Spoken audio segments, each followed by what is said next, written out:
कह रहा a light ray enters from medium A to medium B. एक figure बच्चों के मैंने बहुत ध्यान से आप लोग सभी बच्चे फिगर देखिए। देखिए मीडियम ए, देखिए ये तो इंटरफेस है, सभी बच्चों को पता है, ठीक है। और अगर हम यहाँ पर बच्चों एक पॉइंट अपने मन से ले लें, पॉइंट ओ, तो पॉइंट ओ क्या है, पॉइंट ऑफ इंसिडेंस है, ये इंटरफेस है, ये मीडियम ए है और इधर मीडियम बी है। तो बच्चों देखिए लाइट रे ऐसे जा रही है, मीडियम ए में चल रही, जब तक वो सेम मीडियम में रहती है ना तो उसकी स्पीड चेंज होती, ना तो उसकी डायरेक्शन चेंज होती। जैसे ही वो इंटरफेस पे पहुंची, जाना कैसे चाहिए था स्टूडेंट्स, ध्यान से चेक करिए, जाना इसको स्ट्रेट चाहिए था ऐसे, लेकिन ये बच्चों मुड़ गई किधर, ये मुड़ गई towards the what, normal, normal की तरफ मुड़ गई है ना। चलो सही तो बोल रहा हूँ ना मैं, स्ट्रेट जा रही थी और टुवर्ड्स द नॉर्मल मुड़ गई। अच्छा, तो इसका मतलब ये है बच्चों कि पता है, इसका मतलब मीडियम बी का रिफ्रैक्टिव इंडेक्स ज़्यादा होगा, इसके मोड़ने की क्षमता ज़्यादा है। जिस मीडियम के मोड़ने की क्षमता ज़्यादा होती है रे को, वो नॉर्मल की तरफ ज़्यादा मोड़ देता है ना, यही तो काम करता है। इसका मतलब कि इसका रिफ्रैक्टिव इंडेक्स कैसा है, ज़्यादा है। इससे ज़्यादा होगा तो इसका आंसर आना चाहिए ग्रेटर देन यूनिटी। बट पता है ऐसे मेरे को बच्चों सेटिस्फेक्शन नहीं है मेरे को, तो मैं क्या करता हूँ, मैं अपना स्नेल्स का लॉ लगाता हूँ। और अब आप लोग मेरे साथ बहुत ध्यान से चेक करिएगा। देखिए बच्चों, अभी अभी आपने देखा था क्या कि रिफ्रैक्टिव इंडेक्स, देखिए इन्होंने आपसे क्वेश्चन भी पूछा है कि the refractive index of medium B relative to medium A will be, मतलब आवाज़ आ रही है, क्लियर है? हाँ, तो refractive index of medium B बच्चों, आपने रिफ्रैक्टिव इंडेक्स को बच्चों एन से दिखाया था, ऑफ मीडियम बी यानी कि सेकंड मीडियम का किसके रिस्पेक्ट में, रिलेटिव टू ए यानी कि ए के रिस्पेक्ट में, ठीक है। मतलब रे आ कहाँ से रही, ए से, जा कहाँ रही, बी में, ठीक है। मोड़ कौन रहा है, बी, मीडियम बी मोड़ने का काम कर रहा है। भैया क्लास करो तब समझ में आएगा। सुनो, तो इज इक्वल्स टू क्या होता था, याद करिए बच्चों, sine i angle of incident, sine of angle of incident का रेशियो लेना हमको किसके साथ, sine of angle of reflection के साथ। अब सुनो बच्चों, इसको तो अभी आप कर लीजिएगा। एक बात मैं आपको क्लास 10th में जो मैथमेटिक्स में हमें पढ़ाया गया इस साल, उसको देखिए ध्यान से चेक करिएगा बच्चों। क्लास 10th का मैथमेटिक्स में आ जाइए थोड़ी देर के लिए। ये थीटा होता था, एंगल चलते थे यहाँ, ये 0 डिग्री, याद है, 0 के बाद 30 आता था, और 30 के बाद बच्चों 45 डिग्री, और फिर 60 डिग्री, और फिर 90 डिग्री होता था, ठीक। अब अगर हम यहाँ साइन ले लें, यानी कि साइन थीटा, साइन 0 कितना होता था, 0, साइन 30 कितना होता था बच्चों, 1/2, साइन 45 कितना होता था, बोलिए 1/√2, और साइन 60 कितना होता था स्टूडेंट्स, ये होता था आपका √3/2, और साइन 90 होता था 1। सही है, ध्यान से चेक कर लो। यहाँ तो मेरे पास कैलकुलेटर भी नहीं है, वरना मैं आपको करके दिखाता। देखिए बच्चों बात समझिए, साइन 0 0, साइन 30 1/2, मतलब ये अगर 0 है, साइन 0 की वैल्यू क्या होती है, साइन 0 डिग्री की 0, 1/2 का मतलब बच्चों 0.5। अब मैं ना आपको जिम्मेदारी देता हूँ बच्चों, आप अपना कैलकुलेटर निकालिए, कुछ बताना चाहता हूँ मैं आपको, आप अपना कैलकुलेटर निकालिए और 1/√2 कैलकुलेट कर लीजिएगा, ठीक है। आप देखिएगा बच्चों 0.5 से बड़ा आएगा, ठीक है। तो यहाँ पे जो भी नंबर आएगा, ये 0.5 0 से बड़ा है, और ये 1/√2 का आप सॉल्व कर लीजिए कैलकुलेटर से, अप्रॉक्स में कुछ ना कुछ वैल्यू तो आएगी, उसको आप ले लीजिएगा। तो ये वैल्यू जो भी होगी ये 0.5 से बड़ी होगी। इसी तरीके से √3/2 जो भी होगा कैलकुलेटर से आप कैलकुलेट कर लेना, वो आपका 1/√2 से बड़ा होगा, मतलब, और सबसे लास्ट में सबसे बड़ा कौन होगा, 1 बड़ा होगा सबसे बड़ा। तो साइन की जो मैक्सिमम वैल्यू होती है वो क्या होती है, 1 होती है, जो आपने क्लास 10th में पढ़ा हुआ है, ठीक है।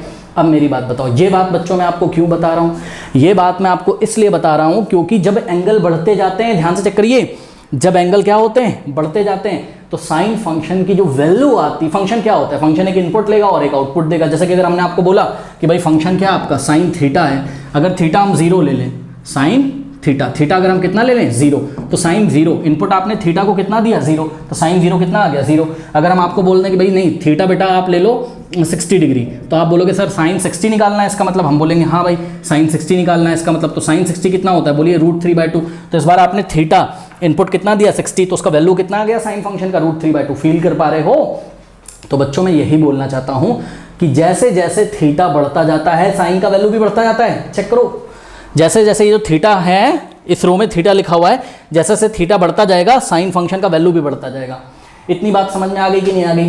हाँ। अब एक बात बताइए बच्चों, आप लोग मुझे बहुत ध्यान से देख के बताइए कि अगर हमने आपको 2 थीटा दे दिए, 2 एंगल्स दे दिए, सपोज θ1 और θ2, और हमने आपको बोला कि भाई θ1 बड़ा है किससे, θ2 से। पढ़ो इसको क्या लिखा हुआ है, θ1 इज ग्रेटर देन व्हाट, θ2।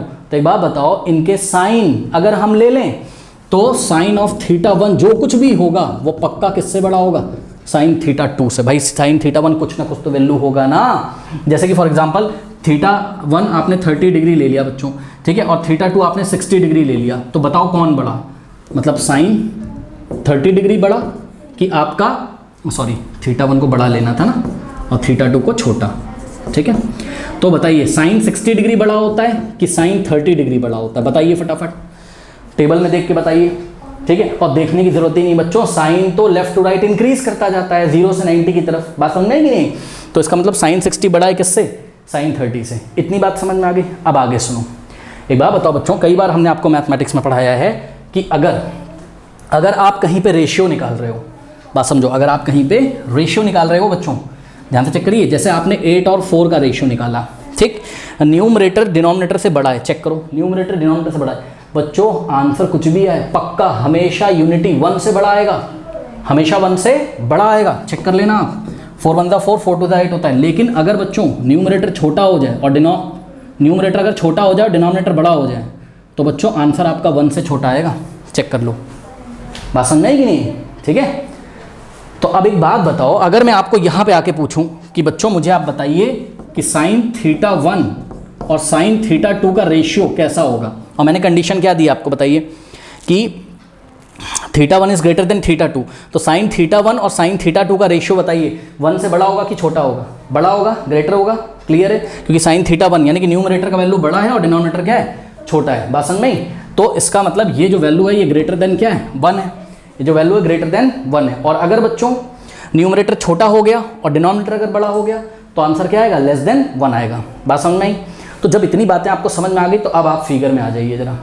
अब मुझे बच्चों ये बताइए कि यहाँ पर refractive index of B with respect to A अगर हमें निकालना है तो ध्यान से बच्चों आप मुझे देख के बताइए, यहाँ पर थोड़ी सी जगह नहीं बन पा रही, आप लोग एडजस्ट करिएगा।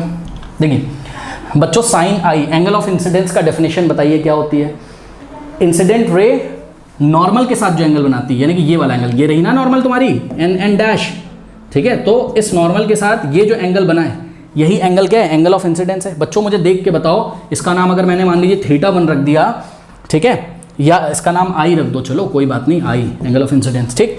और एंगल ऑफ रिफ्रैक्शन का डेफिनेशन क्या होता है, रिफ्रैक्टेड रे नॉर्मल के साथ जो एंगल बनाती है। ये फिगर में बच्चों आपको साफ साफ कम से कम इतना तो दिख ही रहा होगा मेरे ख्याल से, बताइए आपकी बुक में फिगर जो प्रिंट है या मेरे बोर्ड पे, बताइए आई बड़ा है बच्चों की आर बड़ा है, बताइए कौन बड़ा है, आई बड़ा है कि आर बड़ा है। Let me check it again, yes i बड़ा हुआ है, आई बड़ा है, सही है ना। तो ध्यान से करो बच्चों, यहाँ पर I is greater than what, R. तो अगर आई आर से बड़ा है, अगर हम आई का, जैसे कि यहाँ θ1 θ2 से बड़ा था, तो अगर हम आई का साइन ले लें तो साइन आई भी तो साइन आर से क्या होगा, बड़ा होगा कि नहीं होगा। अब बताओ अगर साइन आई साइन आर से बच्चों बड़ा होगा तो इनका जो रेशियो है, न्यूमरेटर बड़ा हो गया, डिनोमिनेटर क्या हो गया, छोटा हो गया, तो इनका जो रेशियो है वो स्टूडेंट साइन आई और साइन आर का जो भी रेशियो होगा, हमें निकालने की जरूरत नहीं, पर जो भी इनका रेशियो होगा वो पक्का क्या आएगा, ग्रेटर देन 1 आएगा कि नहीं आएगा। अब इनका जो रेशियो है sine of angle of incidence और sine of angle of refraction का जो रेशियो है वही तो रिफ्रैक्टिव इंडेक्स होता है स्टूडेंट्स। तो refractive index of what, B with respect to A is given by, मतलब जो भी होगा वो इसके इक्वल होगा, और ये यूनिटी से बड़ा है, यानी कि साइन आई अपॉन साइन आई का जो रेशियो है यूनिटी से ग्रेटर है, तो ये भी तो क्या होगा, यूनिटी से ग्रेटर ही होगा कि नहीं। अब बताइए refractive index of medium B with respect to A, unity से ग्रेटर वाले पे टिक लगाएंगे, चेक करो ऑप्शन में कहीं दिया हुआ बच्चों, यस, तो ये ऑप्शन में ए में हमने टिक कर दिया। और एक बात बताऊं, ये ग्रेटर देन 1 इसलिए आ रहा है क्योंकि ज्यादा कौन मोड़ रहा है, बी ज्यादा मोड़ दे रहा है, बहुत ज्यादा मोड़ दे रहा है नॉर्मल की तरफ, इसके मोड़ने की क्षमता ज्यादा है बच्चों, इसलिए refractive index of medium B with respect to A obviously greater than 1 होगा। सब क्लास में हमने आपको बताया है। और देखिए बच्चों ऑप्शन डी तो बिल्कुल चला गया, रिफ्रैक्टिव इंडेक्स बता रहे हैं 0 है। क्यों 0 है भाई, क्या इसने मोड़ा ही नहीं, दूसरे मीडियम ने मोड़ा ना। रिफ्रैक्टिव इंडेक्स क्या होता है, मोड़ने की क्षमता, मोड़ने की कैपेबिलिटी, तो मोड़ा तो उसने, तो 0 कहाँ हो जाएगा, ठीक। और इक्वल टू यूनिटी बच्चों, इक्वल टू यूनिटी भी हो नहीं सकता।